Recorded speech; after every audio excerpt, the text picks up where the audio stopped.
Quando foi a última vez que você olhou no espelho e realmente se viu? Cuidado, essa pergunta não é tão simples quanto parece. Não estou falando do espelho no banheiro. Eu lembro de uma mulher que conheci num retiro. Vamos chamá-la de Clara. Você pode até pensar que isso não tem nada a ver com você, mas espera. Ela era carismática, daquelas pessoas que parecem estar sempre bem, que sorriem com facilidade, que sabem conversar com qualquer um. Mas bastou uma conversa mais profunda para eu perceber que a imagem que ela carregava de si mesma era completamente diferente do que o mundo via. Clara se via como um fardo, alguém difícil de amar. Carregava a culpa por erros do passado, por ter sido rejeitada na infância, por relacionamentos que não deram certo. E aquilo moldava todas as escolhas dela, mesmo sem que ela percebesse. Como se vivesse com um espelho quebrado dentro do peito, e cada estilhaço refletisse apenas aquilo que ela mais odiava em si.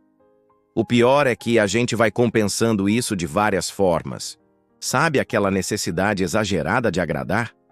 Aquela voz que diz que você precisa se provar o tempo todo? O medo constante de decepcionar? É aí que mora o paradoxo.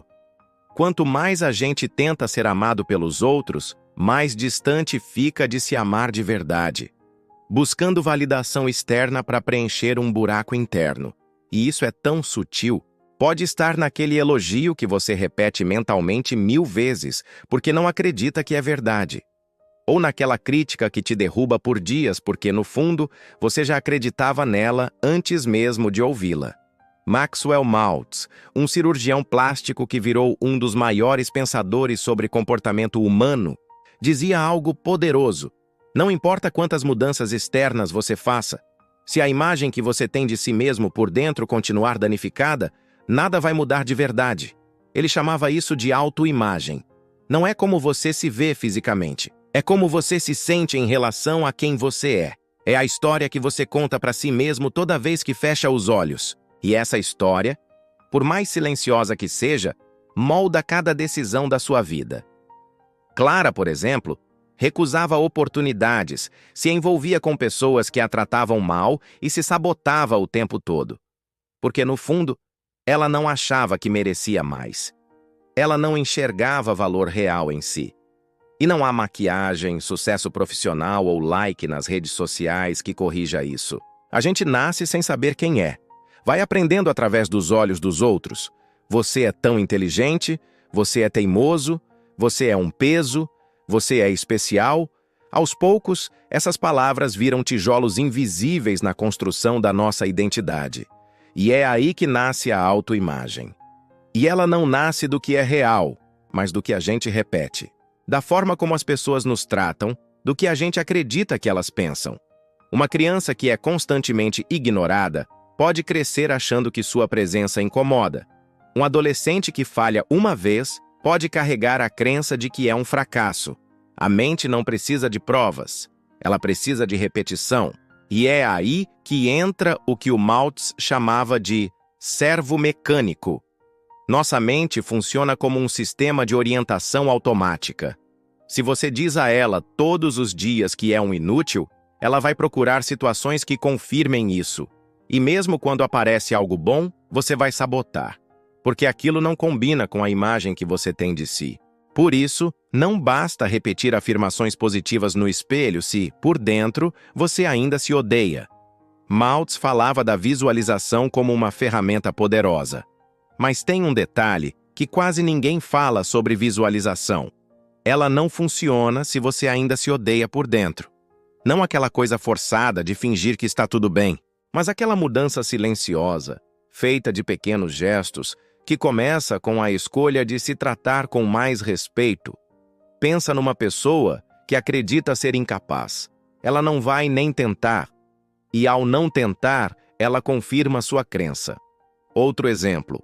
Alguém que se acha feio evita ser visto. E isso só reforça sua solidão. O que começa como uma crença se transforma em comportamento. E depois vira realidade. A boa notícia é que, da mesma forma que isso foi construído, também pode ser desconstruído. Mas é preciso honestidade. Olhar para dentro e perguntar: que imagem eu tenho de mim quando ninguém está vendo?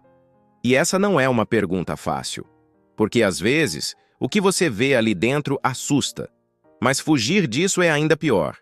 E é aí que a maioria das pessoas trava. Preferem continuar vivendo com uma imagem distorcida do que encarar a dor de reconstruí-la. Mas ignorar não faz desaparecer, só adia. Quando a gente evita o espelho interno por muito tempo, algo começa a quebrar por dentro. Não de uma vez, mas aos poucos. Primeiro vem a insatisfação sem nome. Depois, a sensação de que a vida está travada. Nada flui, nada empolga. E por fim, vem o vazio. Aquele que nem distração, nem consumo, nem elogio preenche.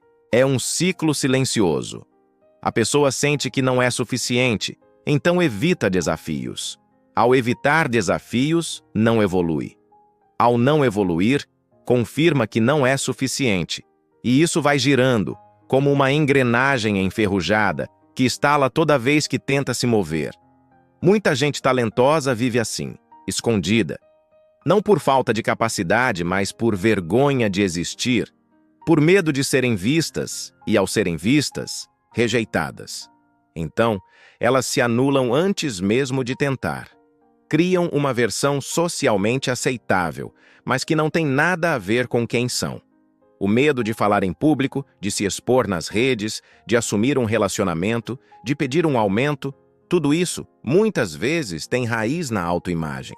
Porque se você acredita lá no fundo que não tem valor, qualquer atitude que exija visibilidade parece uma ameaça. E o mais cruel, mesmo quando essas pessoas conseguem algo bom, elas não conseguem aproveitar. Porque a mente fica dizendo que foi sorte, que vão descobrir a fraude, que não é real. É como viver num palco, com medo constante de que a cortina caia. Daí vem a dependência de validação externa, a busca por likes, por elogios, por reconhecimento, não como celebração, mas como necessidade. Como se cada curtida fosse uma bandagem numa ferida aberta. Funciona por um tempo, mas logo depois, volta o vazio. Fugir de si é cansativo. É como carregar um peso o tempo todo. E o pior, é um peso que ninguém vê. Só você sabe o quanto dói. Só você sente a exaustão de ter que manter uma imagem falsa. Só você entende o esforço de tentar parecer bem quando por dentro está em pedaços. E mais cedo ou mais tarde, isso cobra um preço. Às vezes na saúde, às vezes nos relacionamentos, às vezes nos sonhos abandonados. A vida começa a encolher, as possibilidades diminuem, e tudo isso por causa de uma história que você contou para si mesmo. E acreditou sem questionar. Mas a boa notícia é, essa história pode ser reescrita. E não precisa ser do dia para a noite, só precisa começar, sabe? Tem algo curioso que a gente esquece fácil demais. A imagem que carregamos de nós mesmos não é fixa, não é pedra. Ela é como uma foto antiga que, se a gente quiser, pode ser revelada de novo, com cores novas, luz diferente, um ângulo que nunca viu antes. Isso pode parecer estranho, quase mágico, mas não é nada além do poder que você tem de escolher um novo reflexo para sua alma. Imagine que seu espelho invisível pode ser limpo, polido, e que você pode colocar um filtro que realça o que há de melhor dentro de você. A transformação não acontece da noite para o dia, mas acontece. É um caminho que começa com pequenos passos, uma palavra gentil que você diz para si mesmo pela manhã, uma visualização que não serve para enganar, mas para lembrar quem você realmente pode ser. Maxwell Maltz sabia disso. Ele falava que a mente é como um servo mecânico. Ela vai trabalhar duro para validar aquilo que você acredita ser verdade. Então, se você não gosta do reflexo que vê, a mente vai reforçar isso com seus comportamentos, suas escolhas. Mas o contrário também é verdadeiro. Quando você começa a mudar a imagem interna, a mente vira aliada, o servo que te leva para frente. Não confunda a autoestima com autoimagem. A autoestima nasce da imagem que você tem de si mesmo.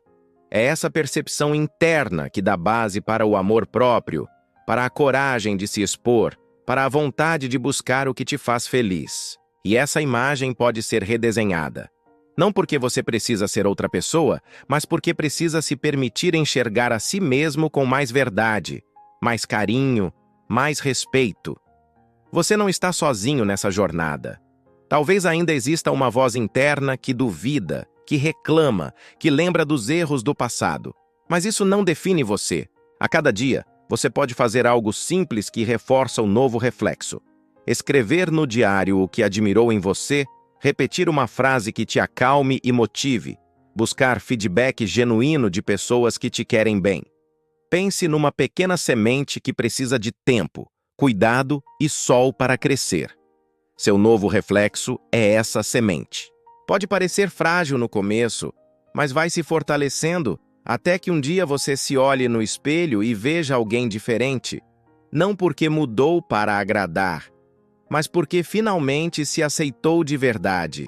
E aí está o convite mais sincero que posso te fazer.